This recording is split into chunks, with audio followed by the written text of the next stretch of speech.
Proszę Państwa, o ile myślę, że ChatGPT jest pojęciem tego półrocza, a może nawet roku, o tyle ESG to, myślę, pojęcie dekady. Zaryzykuję takie twierdzenie. Jego znaczenie, wpływ na biznes. Ladies and gentlemen, let's reconvene now.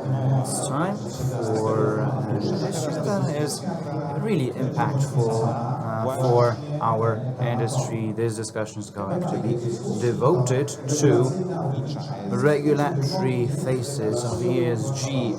Will requirements undermine the value? This discussion will be hosted by Piotr Dmuchowski, Vice President of the Board of TFIPZ USA. The floor is yours.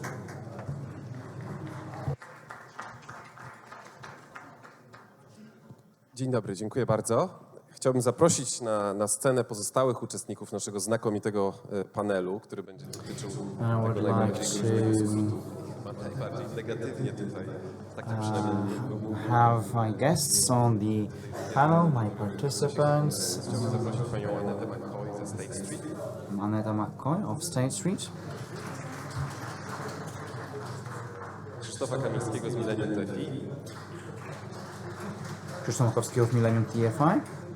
Krzysztof Kamiński, sorry. Panią Agatę Gawin z KNF. Agata Gawin of the Authority of Financial Supervision, KNF, the Polish supervisor. Może się pojawi. Okej.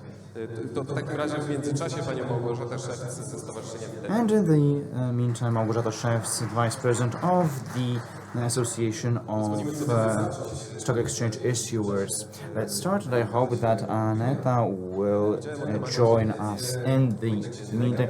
I mentioned ESG in a negative context. Większość paneli tak ten temat się przewija. And I think that most panels have included this panel in a negative light, in regulatory light. So in this panel, let's let's try and change the image. Possibly, let's make an attempt, or rather, let's focus on the value.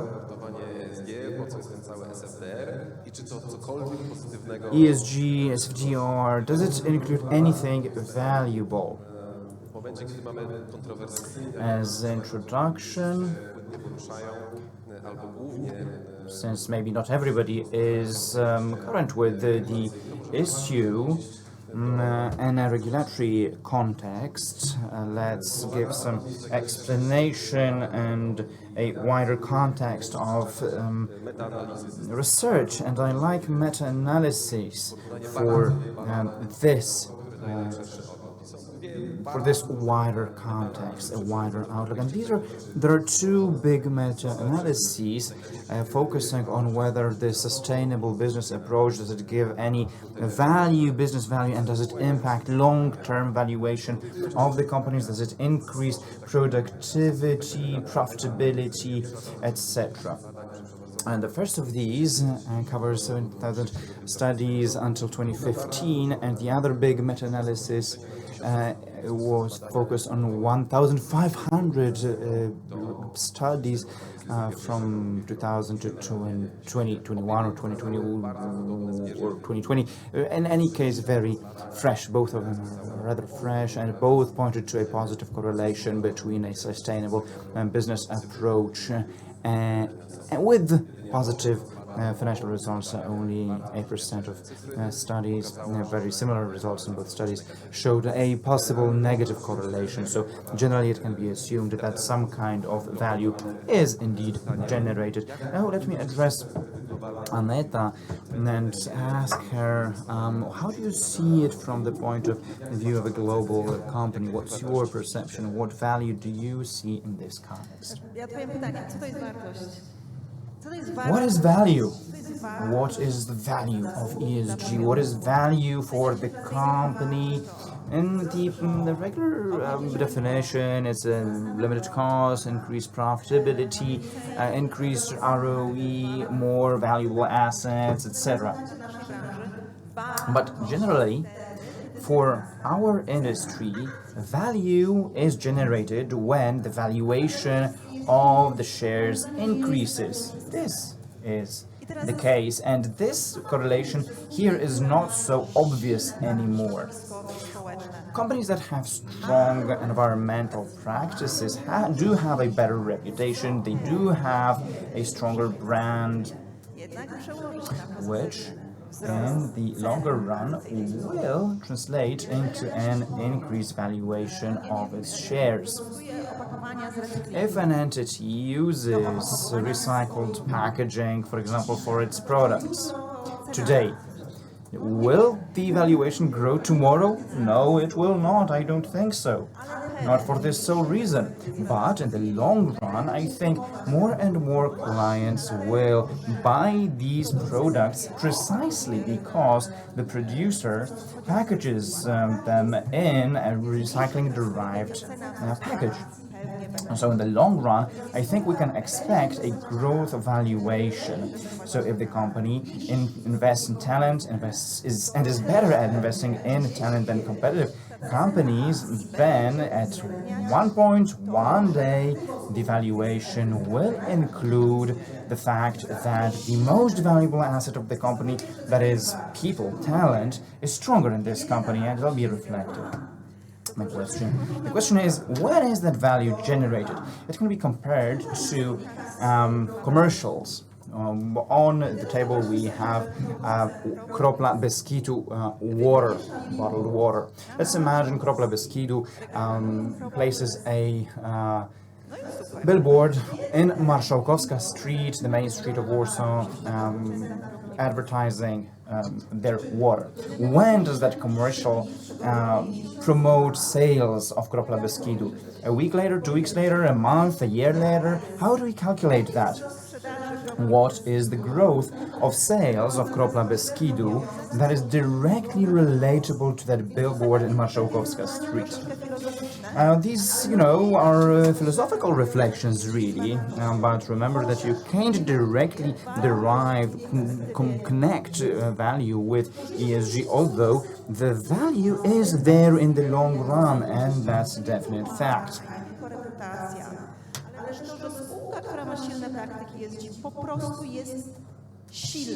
A brand, a company that invests in ESG is strong and it's resilient to all kinds of turmoil that is there around us in the modern world at all times.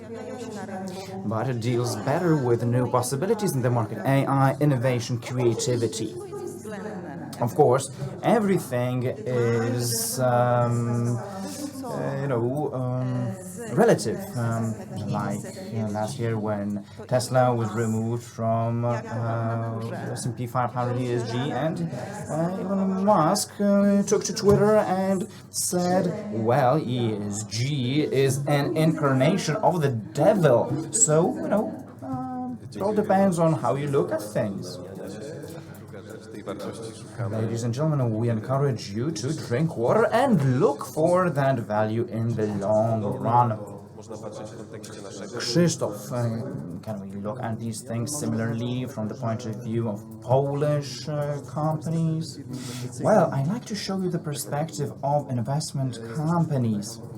This is a forum of funds. We represent investment companies, and ESG has become the new paradigm of operation, really.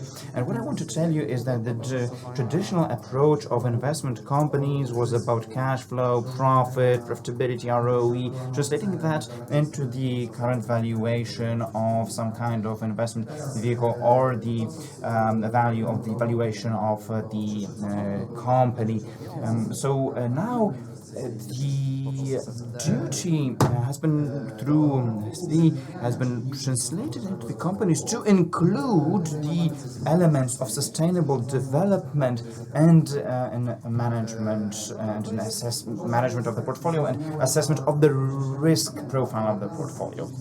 Maybe it's not as obvious to the regular client, but for us, experts of the industry, it should be obvious. Looking through financial reports, we did not include the external costs combined with the operation of the entities that we represent, but that we did carry as the society, as participants of the market. We need to start including that, though. This has become a strong practice for the last 2 years, starting from 2020. We see a big transformation in the approach of investment companies in Europe and in the US, and Poland included.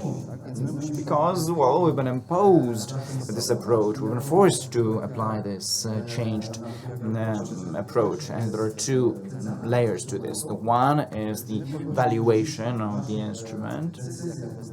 So we should, in our investment decisions and valuation, whether the price is the decent value, that does include the risk of lawsuits, penalties imposed by the regulator, etc. Combined with, stemming from pollution, for example. Before, it didn't have to include this. Currently, we should be including this in the valuation. So this has to be assessed, evaluated, and this should be added as a premium, and we should assess with the share of the company in the portfolio. Now, how should we include in the valuation the fact that it has a better rating in terms of ESG risks than a different company from the same sector? Now, when it comes to the portfolio, there's another level of difficulty here, because we should have a look at our investment portfolio. We should be looking at our portfolio and having on mind our fiduciary duty. We do have these duties towards our participants, and our participants are entitled to expect us to be to be aware of risks stemming from oil companies being present in a portfolio, for example, companies that can be polluting and whose assets could be at the risk of some kind of write-offs in the future, stemming from the fact that the company does not include, that does not factor in its ESG risks. And such a lawsuit was filed against Shell directors. According to the shareholders of Shell, the board of the company did not factor in these risks in their operations. They didn't adapt the business model to these future challenges. And we, as managers, also have to do this. On behalf of our participants, we have to include these things and measure this on the side of the risk. I said investment decisions, but a very important duty stemming from the directive is also risk management from the point of view of sustainable development, and not only the traditional risks. And it's a fact now, we are part of the industry and we have to start doing this. We are limited in terms of access to data, to disclosure, but the practices have to already be applied, and we have the best practices, best role models in Europe, and we should follow that. Well, you mentioned risk and the long-term goal connected with investment, where these factors play an important role. So now let's move to the point of view of companies. What's their point of view? How do they approach this unfortunate ESG reporting exercise? And the fact that the capital market, financial market, banks start imposing on the companies or expect some kind of action being taken by these companies. Of course, I'll focus on the issuers' point of view, particularly in the Warsaw Stock Exchange, because this is the region where most companies reported so far under the first directive, ESG directive. And now from 2024, we'll see what happens when there's full reporting against ESG under the single European requirements that are being consulted currently. These issuers are the best placed, best prepared, although they're not fully prepared yet, because we're still catching up with the trends, and we are still trying to catch up with the level that Western companies are at already. They're best prepared, but the biggest ESG shock will be caused in 2025 when it's spread to big non-joint stock companies. pierwszej dyrektywie Now, in terms of issuers, those on the first disclosure directive, they realized that it was not enough to report to include ESG in the reporting. It also means that in sustainable development, that is ESG, should be sewn in the business strategy, and the business strategy really has to be balanced. It has to be sustainable. Otherwise, experts will identify all kinds of greenwashing. And due to European requirements and the general world trend, there's a lot of pressure put on corporate social responsibility, but in a full understanding, not just in terms of marketing, image building. It's they are the most aware of the situation. They see the biggest benefits, potential benefits in the entire exercise, because they understand that including the ESG will incur limiting the costs of operation in the future. Of course, it's not overnight, but if we want to wiadomo, że musimy limit our carbon footprint in the supply chain, for example, it's obvious that we need to source our material or services from other companies, Asian, for example, that are more responsible and not follow the lowest cost. It's obvious because at one point this will come out. Somebody will identify that, and again, there will be a lot of talk about the industry that does not follow ESG and their practices. And this means that as a company, I can be excluded from a portfolio of a big investment company, of a big fund, but also I might have difficulties with accessing long-term financing and long-term funding if I don't include ESG. So on the one hand, this also means that if I don't include ESG, then I will have worse conditions of my funding, or will not have access to financing altogether. And this has been clearly shown quite recently. And we have among issuers a group of around 20% companies, joint stock companies, that believe that they can do without sustainable development credits for now. Thank you very much for this strategic approach and stressing what ESG reporting is valuable in terms of value building and wider strategy building. We have been talking for 15 minutes, but we haven't heard the word of the decade, the last 2-3 years, greenwashing. So let me now address the regulator. What is your point of view? What risks do you see in the context of the increased interest in ESG and the trend spreading to the Polish market, and abuse, which is the most interesting aspect of the entire picture for the regulator? I want to mention values, the values of ESG. In terms of value, we mainly mean environmental, non-financial. These are really appreciated by other entities than financial. The financial market is a tool now for achieving non-financial goals, and this is very difficult for companies that now have to define, like you said at this point, both define their strategy, their operation, to be detached to some extent from these financial goals to different goals, and shift their operations to these new rails, new way of operation aligned with ESG. And the other part of the picture is the value of practical usability for the investor, for the customer.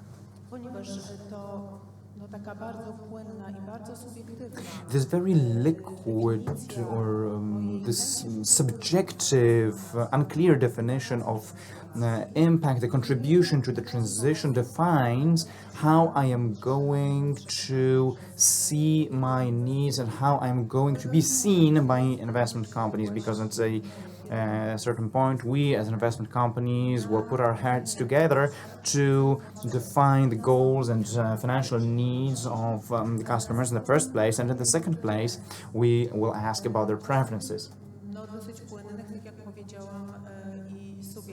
in these subjective criteria, like I say. So to a large extent, the work done by investment companies will define whether the money will actually flow to this investment, to this sustainable investment, and whether clients will actually, act on these needs in a with awareness, in an informed way, because this is decisive for whether the money is invested or not. So far, from the point of view of the customer, investing in the capital market meant particular financial goals, that is, for example, saving for one's retirement. It was not directly related to transferring money to different goals than purely economic profit, measurable aspects that have been already mentioned. Now it's part of the picture. So it seems to me that it's particularly important for intermediaries, investment companies to explain to the customer, to the client, that the paradigm in the financial market is changing and their money is going to be operated in a different way in order to finance the entire transition. And let me say on top of that we as the supervisor saw that as you were preparing for this change, it might not have been very swift progress, but comparing June 2021 to 2023, the number of funds in 7, 8, and 9, the amount grew twofold. We now have 37 funds, I think, that as of January 2023, 37 funds that operate under 8 and 4 under 9 ESFRD. Aneta? So I would dare to disagree. We are a large asset management with 12 companies in our portfolio, 3 or 6 now, 6 billion under management, and we've been talking about values brought about ESG. I would be very cautious, and we are very cautious in this narrative of values, value versus values. So values, these are the values we represent individually as people. And for somebody, diversity in the company, share of women in company can be a value, but that might not be a value for another person. We can argue. The question is about the value, so the financial value of ESG. So this value versus values issue is very important, and for us the value is more important than the values. That's a very important division. A few words, but I will not disagree with Aneta, but just to add to what Agata has said. When we talk about this, ESG cannot be treated as a subjective way of presenting some ESG issue which are closely related to the financial issues. The idea is to stop offering in the portfolio and to implement it and to provide some comparable data that can be used by investment funds and banks, while risk assessment of loans sanctioned on investment being undertaken by these companies. So here we are putting aside CSR, which is a marketing gimmick, and we concentrate on some data, concrete data. So there was a survey that stirred emotions of the local market of funds and distributors starting from the end of 2022 or mid-2022 even. Krzysztof, can you describe from your perspective what was the impact out of the increase in the number of funds offered on the market. Yes, especially the banks and suitability tests were introduced with regard to sustainability goals, but when it comes to data, the awareness among individuals has not been built yet, so it doesn't affect the decision whether I want to invest or not, whether this investment will be made with sustainability on mind. Pension funds, for example, investment fund, asset owners, insurers, all of them in the spirit of fiduciary duty, they see the opportunities of write-offs in the future. But the individual client doesn't know what ESG is. They related that to environmental protection, and it's a mistake to perceive it in such a way. So, in response, the investment funds created a vast array of different funds. About 40 the market of assets represent 2% of all assets managed by investment funds. So compared to Europe, where 8 and 9 are about 50% of all funds, because this revolution has been made on the side of institutional investors. We operate on the market of the retail investor, and that's why this change is not so rapid here in Poland. But we expect this ratio to go up and the awareness to increase. But we have a task. We need to talk about our customers about it. So the statutory objective of almost all funds is to increase the value of deposits rather than to take care of sustainability index. As number 8 is to promote it and 9 has some goal. It's very important that to achieve transparency and to do everything in order to provide the fund from pretending it's green. So we need to fulfill the obligations that we took on our shoulders. So I'm not too over optimistic about it. I don't believe that the Polish investor will start to invest in green instruments as soon as in a short perspective, because they want to make money. So this is a great challenge for our economy. So our capital market should support this transition. I mean green transition, but also just transition. And now, once again, over to Agata. You already said, and Krzysztof added to that in the context of the survey, and much broader. How you, as regulator, plan to support the market to provide transparency of communication and to prevent the dissemination of misleading messages and communication, so as our market not go with the flow. It has very conservative approach, and the majority of institutions in Poland is very conservative with regard to the new funds. And so what is the perspective of you as the regulator, of the state as the regulator?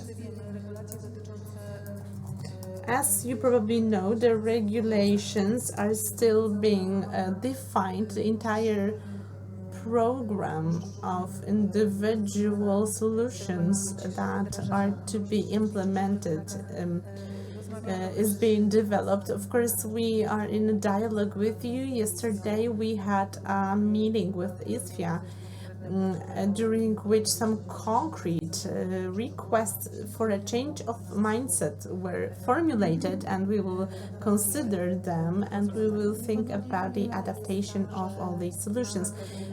For sure, this market is under-regulated. Some regulations come not in the right moment, and they fall they emerge in unexpected moments. So I assume that last year we could see large transition of light green funds into dark green funds, because it's not possible for the managers for people to read all regulations, or maybe they wanted to avoid the legal risk which is related to staying at level 9.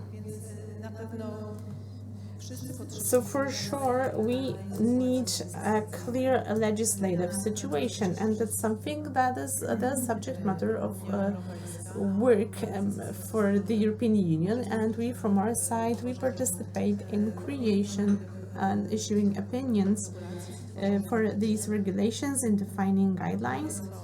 Recently in mid-June, the regulation program was created.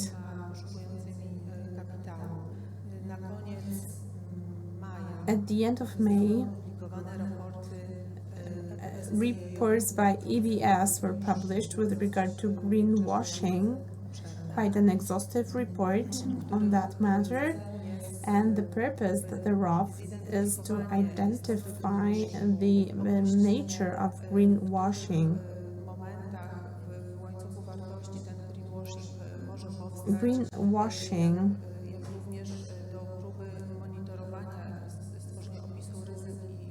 there was also an attempt to define the risk. There are a lot of works to provide transparency, starting from companies and ending with customers, so they create one clear picture. Now we are in the middle of the process. There are a lot of changes. It's quite uncomfortable for the market and for the supervisory authorities. We are all learning, and we hope soon we will learn the circumstances for operations. We all read the same regulations, but their interpretations are very distant. Yes, they are interdisciplinary, quite complex and interrelated, so before we learn everything, it takes some time. Thank you very much, and I think we went smoothly to the last module of this conversation that was planned for this panel.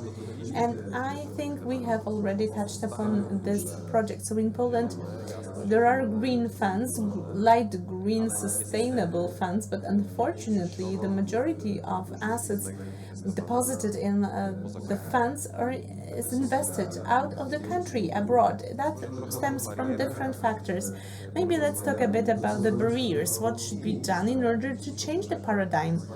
We know that the challenges for Poland are giant. So when it comes to this transition gap and expectations, our economy is ahead of great challenges, but of course it has great chances for development. So if we don't speed up and we don't keep up with in some aspects, we will go out from the supply chains. Krzysztof, your perspective.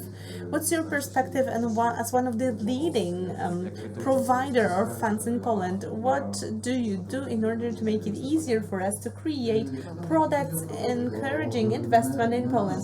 It's not only about products. We all have relevant products. We just need to have assets in our portfolio which are ESG compliant in a sense. So it doesn't mean that you need green assets, but of course that would be great if we had an opportunity to invest in green bonds that are missing in Poland.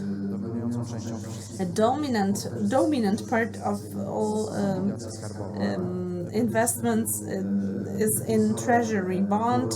We were the first global issuer in 2016, and further issuing didn't take place. So now there are no green treasury bonds, but the works are underway in the roundtable system to streamline and to facilitate this market in the area of corporate green bonds, green corporate bonds. So there are some incentives for investors and for companies to acquire capital in this way. and the investment will follow if they succeed. Of course, apart from that, securities and equity is the next direction. The companies have proper rating and they meet the reporting obligations. So it's quite easy to evaluate whether a given company stands out, whether their rating is better or worse, and where are the problematic areas, which is included in the valuation. As far as in the Polish companies, we find it troublesome because even large rating agencies have the coverage of about 30 or 40 companies, and the market is represented by 400 companies. So that's a challenge for evaluation and assessment, and we need to work out some standard of acquisition of data for the Polish companies or encourage issuers to provide data for rating agencies on their own. I hope that it's going to develop, and as I said, to us it's not only about investing in sustainable investment and sustainable project, but it's about transparent investment in our companies, and at the same with the simultaneous risk assessment and evaluation through our capital impact. Hopefully that will lead to a reshaping of business models. For example, energy companies, Polish, global, as they try to change their cash flow streams to renewable energy instead of traditional fossil fuels. And that's the direction that will be dominant. I think that there is an important revolution that's taking place. Yesterday we had an Oxford debate on that, so the passive investment. So if there are no Polish companies in the indexes with the same level of financing as the foreign companies, it will be very difficult to source money to the Polish companies. And here I would like to refer to Małgorzata with a question: what can be done by the companies to streamline investing in domestic issuers? Before I say, I will tell what the European Commission did, which is not so coherent and right. As SFDR regulation was adopted and it affected investment funds, and investment funds, they distributed surveys which were troublesome for companies. Every survey wanted something else. There were different indices there, so that was quite problematic. And ESG is also a broad area, and it poses some challenges. So what was done? The CSRD directive, implementing the European standards of reporting sustainability, led to the requirement that all companies need to collect data from public reporting. And the European Commission informed all market participants that the disclosure obligations for the purpose of investment funds will be that such dissemination of data will be mandatory. Then standards were published, and then everything out of public reporting with regard to risk assessment, strategic activities, identification of risk, and all other topics from these three ESG area has been subject to the suitability, to the salience test by the company. So the investment funds wanted to know whether there were some risks, for example, related to a given area. So that was a proof of unstable position of the European Union, which caused some problems. And what can be done by the companies? Just a few words. They can apply the European standards, which will be quite complex, but they can do their best to report data based on what they have, and to carry out these research of importance, which will be subject to chartered auditor examination. Before, it was not obligatory to verify, and Polish companies from WIG 20 were far away from DAX 40. So with the lack of this requirement of verification, 80% of the companies performed the verification for the purpose of investment funds. And can anything be done by a regulator in order to streamline the process in Poland? From the regulatory perspective, we can approach the topic, and this is what we did. There are two important projects underway. EWT, this is the instrument of technical support. One of them, these are projects invested by the EU. One of them is made for the KNF, and the objective of this is to identify any doubts arising from implementation of principles in order to get the information how to define guidelines. And the second, IWT, is made for Ministry of Finance, and the objective is to have the action plan. We're aiming at accelerating the transition in Poland, and I think that this is especially valuable if we are to win and to attract investors. Super, dziękuję bardzo. Great. Przejdźmy do globalnych lekcji. And now with global lessons learned and conclusions that can be applied in Poland, resulting from the experience from markets and countries where the changes were adopted deeper and sooner. Aneta, could you refer to that from your perspective as a global investor? Yes, before this talk, Krzysztof said, "Oh, you work for as a stewardship. You talk to large management boards and great CEOs. I would like to listen to you." This is one different. This is what something that differs you. And I asked Krzysztof, "And you talk to Polish companies?" He said, "Do you talk to Polish companies?" And I said, "Well, that's much worse." So that's great that we have to have this English expression, engagement culture. It's missing in Poland. I can see that disinterest in Poland. I'm flooded with mails from our Western companies with requests for a conversation. The supervisory board of these companies is willing to talk to us, and Polish companies not at all. I had such talks, and they were quite interesting. The investors' relations with whom I've been talking were very competent. They knew everything, but a request for an access to the supervisory board was always rejected.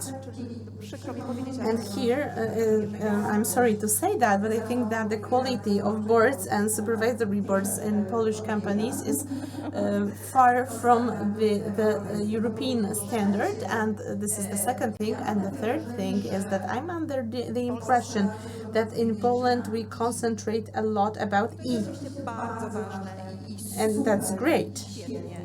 Cool to see that, but ESG is not only about E, it's also about S. The most important asset for every company, the people, of course, they're different, and we have also G, and there is no ESG without G, and G is about supervision. I've already tackled the issue. And here a great support for you that